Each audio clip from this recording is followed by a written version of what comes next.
प्यारे बच्चों, welcome to my channel Verma study 2020 बुकलाना। मैं यूपी बोर्ड के क्लास 12 के छात्र छात्राओं के लिए इकोनॉमिक सब्जेक्ट का हिंदी माध्यम से मैं फुल कोर्स कराऊंगा। यदि आप फुल कोर्स करना चाहते हैं तो मेरे चैनल को सब्सक्राइब कीजिए और बेल आइकन को प्रेस करना न भूलें, ताकि जो भी वीडियो मैं अपलोड करूं उसका नोटिफिकेशन आपको सबसे पहले मिल सके। प्यारे बच्चों, माइक्रो इकोनॉमिक्स में चैप्टर 5 चल रहा है, बाजार संतुलन। उसमें हमने 3 वीडियो पहले प्रेषित कर दिया हूं। अगर आप उसे नहीं देखे हैं तो आई बटन को क्लिक करके देख लें। अभ्यास के प्रश्नोत्तर, कुछ अभ्यास के क्वेश्चन दिए हुए हैं एनसीईआरटी बुक में, उनका हम लोग उत्तर आज पढ़ेंगे। तो उसमें एक क्वेश्चन है कि संतुलन कीमत तथा मात्रा किस प्रकार प्रभावित होती है। संतुलन कीमत और संतुलन मात्रा बहुत अच्छे से पढ़ाया गया है कि संतुलन कीमत वह कीमत है जहां पर पूर्ति और मांग बराबर होते हैं, और संतुलन मात्रा किसे कहते हैं, जब संतुलन बिंदु से जिस पॉइंट पर संतुलन मात्रा का निर्माण होता है उसे संतुलन मात्रा कहते हैं। अब इस प्रश्न में है कि जब उपभोक्ताओं की आय में वृद्धि होती है और कमी होती है तो संतुलन कीमत और संतुलन मात्रा किस प्रकार प्रभावित होती है। क्वेश्चन ऐसे भी पूछा जा सकता है कि जब उपभोक्ताओं की आय में वृद्धि होती है तो संतुलन कीमत और मात्रा किस प्रकार प्रभावित होती है। जब उपभोक्ताओं की आय में कमी होती है तो संतुलन कीमत तथा मात्रा किस प्रकार प्रभावित होती है। यहाँ हम ये बताना चाहते हैं कि जब आय में वृद्धि होगी तो क्या होगा। उपभोक्ता की आय में जब उसके पास ज़्यादा पैसा होगा तो मांग ज़्यादा करेगा, अर्थात मांग में वृद्धि होगी। और आय में जैसे ही कमी हो जाएगी, पैसे नहीं रहेंगे, तो वो मांग कम करेगा। इसका मतलब कि ये सवाल जो है आय में, मतलब जो इससे पहले बताया गया है कि मांग में वृद्धि और मांग में कमी वही चीज़ है। थोड़ा सा केवल क्वेश्चन घुमा दिया है कि आय में वृद्धि होती है। अरे स्वाभाविक है कि आय में जब वृद्धि होगी तो मांग में वृद्धि होगी, और आय में कमी होगी तो मांग में कमी होगी। तो चलिए इसको हल कर देते हैं। इस तरह से OX पर लिखेंगे मात्रा और इधर लिखेंगे कीमत, और पूर्ति वक्र और मांग वक्र खींचेंगे। मांग वक्र को लिखेंगे DD, पूर्ति वक्र को लिखेंगे SS। यह आपका बीच में जहाँ पर काट रहा है वो संतुलन बिंदु कहलाएगा, और इससे जो कीमत बनेगा उसे हम कहेंगे संतुलन कीमत। इसका हमने नाम रख दिया POP, संतुलन कीमत हुआ। और इससे मांग पर मात्रा की तरफ मिलाएंगे, Q रख दिया, तो ये हो गया OQ, संतुलन मात्रा। अब ये पहला कंडीशन कर रहा है कि वृद्धि होती है मांग में, पूर्ति की बात नहीं कर रहा है, तो पूर्ति जैसे है वैसे ही रहेगा। तो चलिए हम मांग जब वृद्धि होती है तो दाहिने साइड में मांग वक्र खिसकता है, तो दाहिने इधर है, तो इस साइड में हम मांग वक्र को खिसकाएंगे और डॉट डॉट दिखा रहा हूँ कि पता चल जाएगा कि यह D1 और D1 हमने नाम दे दिया। अब ये जिस बिंदु पर काट रहा है उसे हम मिलाएंगे, जो हमारा नया कीमत आएगा। ये P था तो इसे हमने P1 कर दिया। फिर इसे हम जब नीचे मिलाएंगे तो ये पहले Q था, अब ये Q1 हो गया। तो देखिए, जब उपभोक्ता की आय में वृद्धि होती है तो मांग में वृद्धि हुई, जिससे मांग वक्र दाहिनी ओर खिसक गया, और संतुलन कीमत में वृद्धि हो गई, OP से OP1 हो गया, और संतुलन मात्रा में भी वृद्धि हो गई, OQ से OQ1 हो गया। ये पहले सवाल का उत्तर हो गया। वही चीज़ यहाँ लिखा है जो अभी हमने बताया। अब कमी, अगर उपभोक्ता की आय में कमी होती है तो आपको पता है कि कमी होने पर मांग वक्र बाएं खिसकता है। इस चीज़ को आप चाहें तो अलग बना सकते हैं कमी दिखाने के लिए, या इसी पर। तो मैं इसी पर दिखाऊंगा कि उपभोक्ता की आय में जब कमी होती है तो बाएं वक्र बाएं तरफ खिसक जाता है।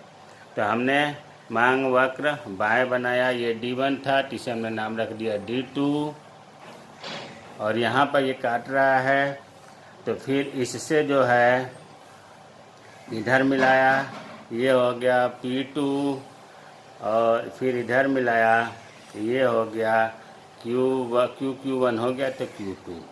देखिए जैसे ही मांग वक्र में कमी हुआ, मांग वक्र जो है बाएं तरफ खिसक गया, और बाएं तरफ खिसकने के बाद जो संतुलन कीमत था उसमें कमी हो गई, और संतुलन मात्रा में भी कमी हो गई। देखिए संतुलन कीमत OP से घटकर OP2 हो गई, और संतुलन मात्रा OQ से घटकर OQ2 हो गई। इस दोनों का यहाँ वर्णन है। अब अगला प्रश्न देखते हैं। जब उत्पादन में प्रयुक्त आगतों की कमी में परिवर्तन होता है। देखिए उत्पादन में दो शब्द बार बार आता है, आगत और निर्गत, इनपुट आउटपुट। आगत का मतलब होता है इनपुट से, अर्थात जो उत्पादन में साधन प्रयोग किए जाते हैं, जैसे कच्चे माल प्रयोग होता है, बिजली प्रयोग होता है, भूमि श्रम पूंजी, ये सब आगत है, इनपुट है, जिनसे उत्पादन होता है। ये कह रहा है कि जब उत्पादन में प्रयुक्त आगतों की कीमतों में परिवर्तन होता है, परिवर्तन में वृद्धि और कमी दोनों शब्द आता है, तो अर्थात आगतों की जो इनपुट्स प्रयोग किए जा रहे हैं उनमें महंगाई आ गई, उनमें वृद्धि हो गई या उनमें कमी हो गई, तो किसी वस्तु की संतुलन कीमत और संतुलन मात्रा किस प्रकार परिवर्तित होती है।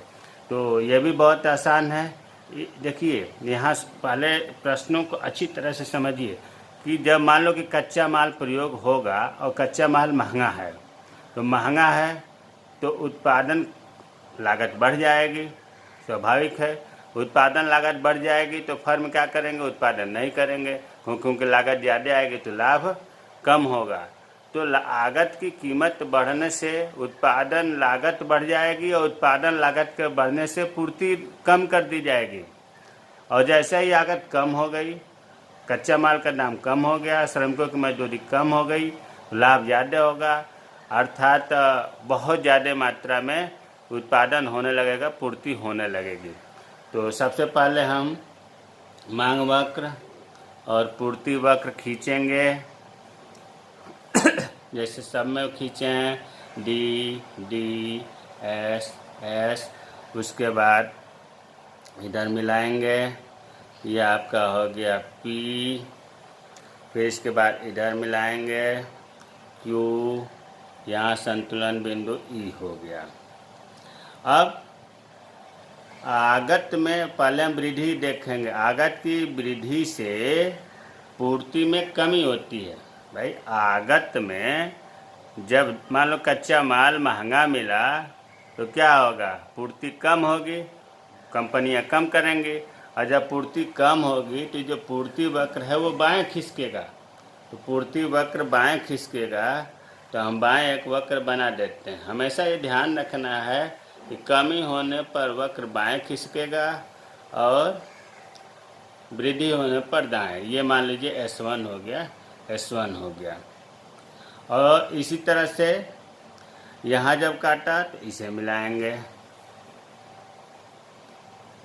ये हो गया P1, फिर इस बिंदु को यहाँ मिलाएंगे, ये हो गया Q1। तो अब देखिए अगर आगतों की कीमत में वृद्धि हुई, क्या लिखना है, आगतों की कीमत में वृद्धि हुई तो पूर्ति वक्र बाएं खिसकेगा, क्योंकि पूर्ति का उत्पादन कम होता है और कीमत बढ़ जाती है OP से, मतलब संतुलन कीमत बढ़ जाती है, OP से बढ़ करके OP1 हो गई, लेकिन संतुलन मात्रा कम हो गई, OQ से घट करके OQ1 हो गई। वही चीज़ लिखा है इसमें, देखो संतुलन कीमत बढ़ गई और संतुलन मात्रा घट गई। ये तो आपका आगतों की कीमतों में वृद्धि होने से पूर्ति पर क्या प्रभाव पड़ा। अब आगत की कीमत में, आगत का मतलब बार बार कह रहा हूँ कि इनपुट्स है जो उत्पादन में प्रयोग किया जाता है, भूमि का, श्रम का, पूंजी का, बिजली का, ये सब आगत है। अगर इनमें कमी हो गई, जब कमी होगी तो लाभ ज़्यादा होगा, लागत कम आएगी तो लाभ ज़्यादा होगा, और लाभ ज़्यादा होगा तो कंपनियां बहुत ज़्यादा उत्पादन करेंगी, पूर्ति बढ़ा देंगी। तो पूर्ति बढ़ा देंगी तो पूर्ति वक्र जो है दाएं खिसक जाएगा। तो दाएं खिसक जाएगा तो हमने इसे बना दिया, इसका नाम रख दिया S2, H2। ये जो है यहाँ से फिर मिलाएंगे, तो जो मिलाएंगे इसका कीमत हो गया P2, फिर इसको यहाँ मिलाएंगे, ये हो गया Q2। अब इसका अगर आगत की कीमत में कमी होगी तो व्याख्या कैसे करेंगे कि आगत में कीमत की कमी होने से पूर्ति वक्र दाईं ओर खिसकेगा।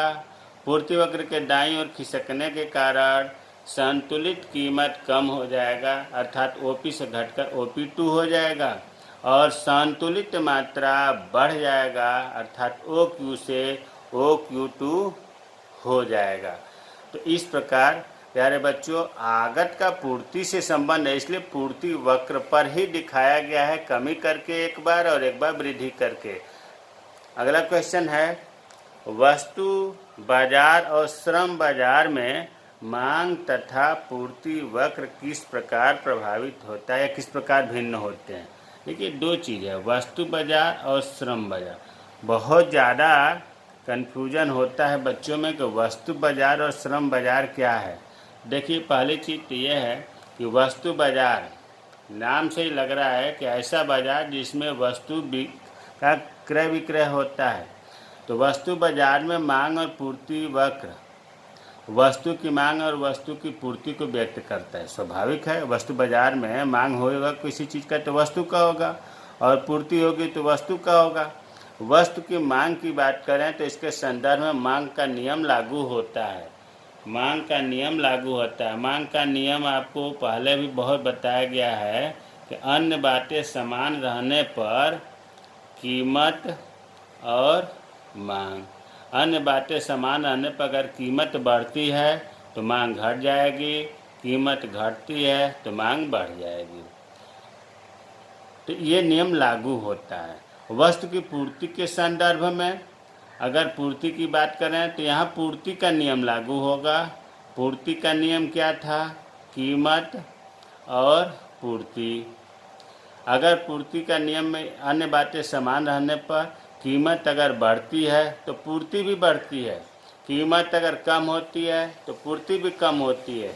इसका मतलब कि इसमें धनात्मक संबंध है, जबकि मांग के नियम में विपरीत संबंध है।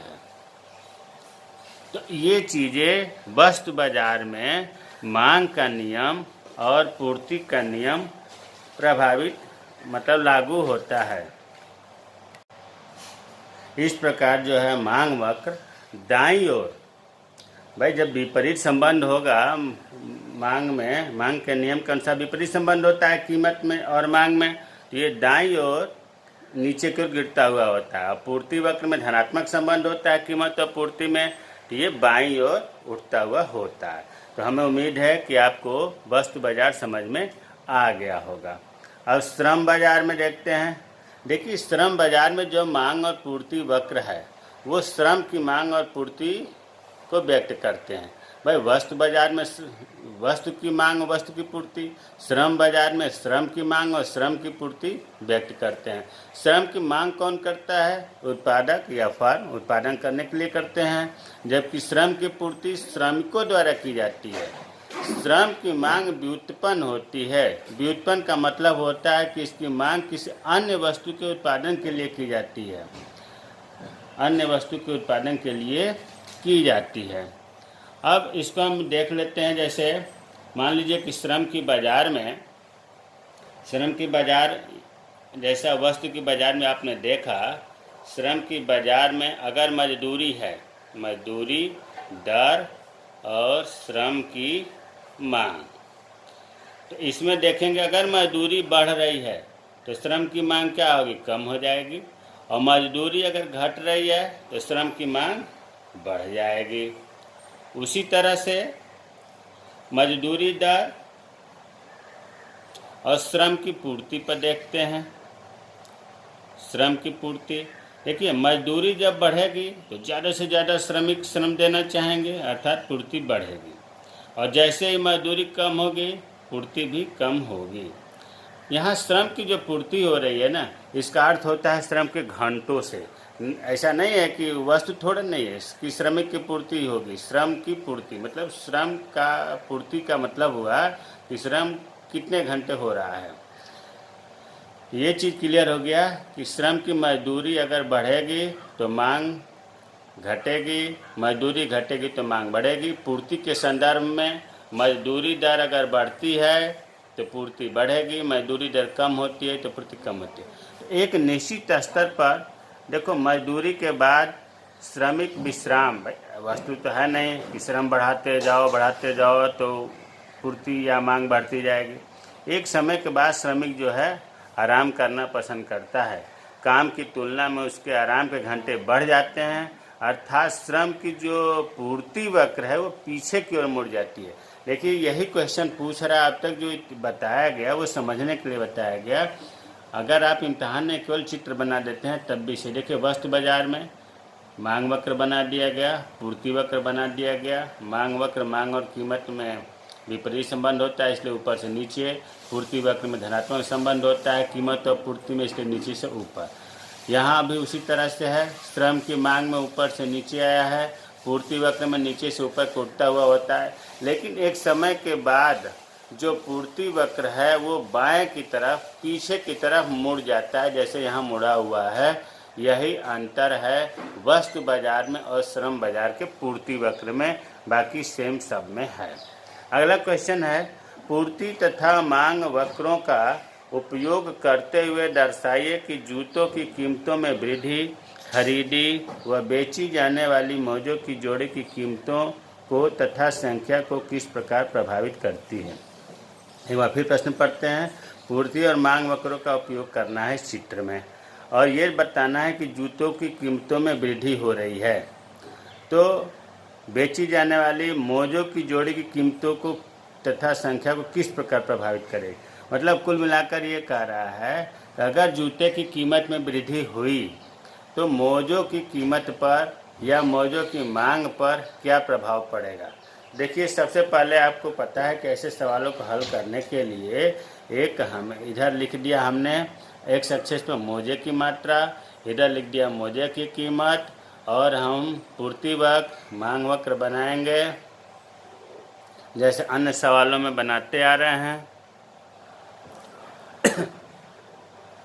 ये हो गया आपका डी, ये हो गया एस और इसको यहाँ मिला दिया, ये हमारा संतुलन कीमत हो गया, ये हमारा संतुलन मात्रा हो गया।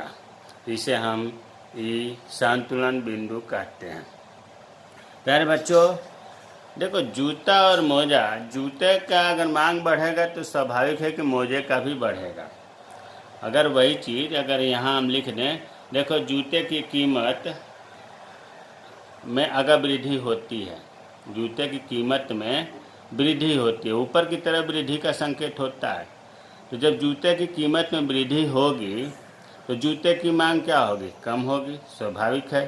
जब जूते की मांग कम होगी तो जूता या मोजे की मांग, मोजे की भी मांग कम होगी। तो हमने कर दिया, जूते की कीमत जैसे बढ़ा जूता या मोजा की मांग, जूता और मोजा एक साथ करें क्योंकि पूरक वस्तु है। पूरक का मतलब ही होता है कि एक साथ दोनों वस्तुओं का प्रयोग किया जाता है। लिखा है यहाँ पर जूते तथा मोजे पूरक वस्तुएं हैं, कम्प्लीमेंट्री गुड्स। पूरक वस्तुएं वे वस्तुएं होती हैं जिनका प्रयोग एक साथ किया जाता है।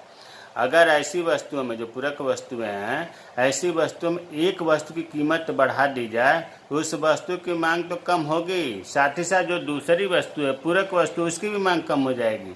अर्थात जूते की कीमत बढ़ा दिया जाएगा तो जूते की मांग तो कम होगी, साथ ही साथ मोजे की भी मांग कम हो जाएगी। तो वही चीज़ लिखा है कि जूते की कीमत बढ़ गई तो जूते और मोजे की मांग कम हो गई।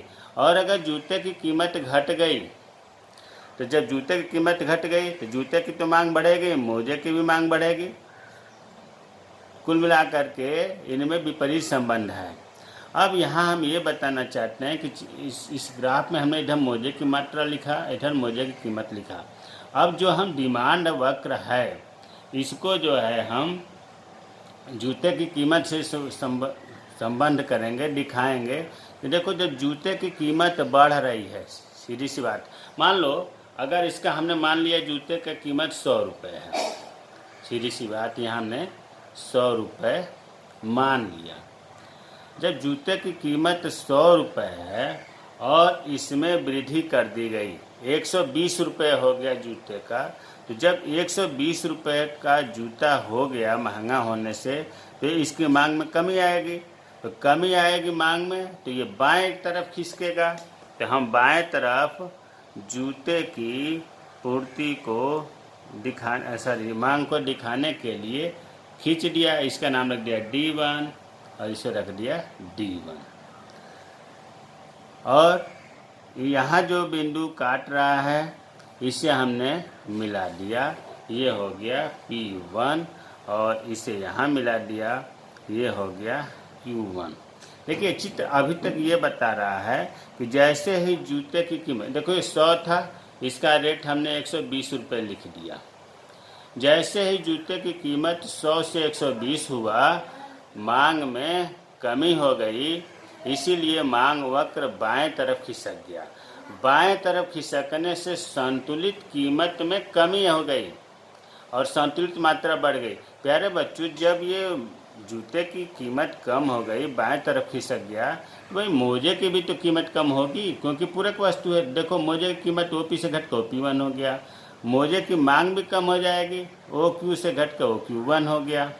अब इसका उल्टा कर देखिए, वही चीज़ लिखा है कि मोजों की मांग कम होने पर मोजों की कीमत भी कम हो जाएगी। भाई जब जूते की कीमत कम हो गई तो मोजे की भी कीमत कम हो गई और मोजे की पूर्ति भी कम हो जाएगी। अब अगर जूते की कीमत घट गई, सोचो अभी तक तुमने बढ़ा करके देखा, जो मांग वक्र बाएं तरफ खिसका, जूते की कीमत घट गई तो मांग बढ़ेगी जूते की, तो मांग वक्र दाईं ओर खिसकेगा। चलिए हम एक दाईं वक्र खींच देते हैं। इसका हमने नाम रख दिया D2। ये 100 से घट गया, तो इसे मान लो हमने मान लिया 80 रुपये। ये इधर था, अब ये बढ़ के इधर हुआ है। जैसे ही जूते की कीमत 100 से 80 हुआ, मांग बढ़ गई और मांग वक्र दाईं ओर खिसक गया। मांग वक्र दाईं ओर खिसकने से नया हमें कीमत मिला, संतुलित कीमत मिला, इसे हम P2 नाम रख दिया। और नया जो मात्रा मिला, संतुलित मात्रा, उसे हम Q2 रख दिया। तो अब इसका व्याख्या कैसे करेंगे कि जैसे ही जूते की कीमत में कमी हुई, जूते की मांग बढ़ गई और जूते की मांग बढ़ने के साथ मोजे की भी मांग बढ़ गई और मांग वक्र दाईं ओर खिसक गया। मोजे की या जूते की मांग बढ़ने से संतुलित जो कीमत है, मोजे की कीमत है, उसमें भी वृद्धि हो गई, OP से OP2 हो गई, और जो संतुलित मात्रा थी उसमें भी वृद्धि हो गई, OQ से OQ2 हो गई। वही चीज़ यहाँ लिखा है कि मोजों की मांग कम होने पर मोजों की कीमत भी कम हो जाएगी, मोजों की पूर्ति भी कम हो जाएगी। देखो यहाँ से मेन बात है, यदि जूतों की कीमतें बढ़ती हैं तो मांग वक्र बाईं ओर खिसकेगा, अभी हमने दिखाया, और यह दिखाता है कि मोजों की मांग भी कम हो गई और इसकी कीमत भी कम हो गई। इसके विपरीत जगह नहीं था, इसीलिए हमें डॉट लिख दिया, यहाँ से उल्टा होगा। इसके विपरीत जूतों की कीमतों में कमी होती है तो उसका मांग वक्र दाईं ओर खिसकेगा, कमी होने पर मांग बढ़ेगी तो दाईं ओर खिसकेगा, और यह दिखाएगा कि मोजों की मांग बढ़ गई, उसकी कीमत भी बढ़ गई। तो इस प्रकार ये क्वेश्चन जो अभी आज हमने 4 हल कराए हैं, ये अभ्यास के क्वेश्चन हैं, महत्वपूर्ण हैं। इन्हें आप अच्छे से समझिएगा, रटने से काम नहीं चलेगा। ग्राफ बनाइए रफ पर और उसकी व्याख्या करिए, फिर हमारे व्याख्या से मिलाइए। अगर नहीं समझ में आता है तो कमेंट बॉक्स में कमेंट करें, मैं रिप्लाई करूँगा। फिर मैं बता दे रहा हूँ, देखिए बाजार संतुलन ऐसा पाठ है ना कि अगर माइक्रो इकोनॉमिक्स में देखो तो पूरे जो 6 पाठ है, 6 पाठ में सबसे ज़्यादा आसानी यही है, क्योंकि इसमें आपको रटना कुछ नहीं है, ग्राफ से ही सब कुछ हो जाता है और ग्राफ से बहुत अच्छे नंबर आते हैं। ग्राफ बनाते वक्त आपको ध्यान थोड़ा सा देना है। और संतुलन, बाजार संतुलन वाले पाठ में मेन बात यही है कि संतुलन कीमत क्या है, संतुलन मात्रा क्या है, संतुलन स्तर क्या है, मांग बढ़ने पर दाईं ओर, मांग घटने पर बाईं ओर, पूर्ति बढ़ने पर दाईं ओर, पूर्ति बढ़ने पर बाईं ओर। ये 4-5 पॉइंट कर लेंगे, फिर उसी से आधारित सभी क्वेश्चन आपको आसानी से हल होते चले जाएंगे। जो कोई समस्या हो तो आप कमेंट बॉक्स में कमेंट करें, मैं रिप्लाई करूंगा। मेरे चैनल को सब्सक्राइब कीजिए। जय हिंद, जय भारत।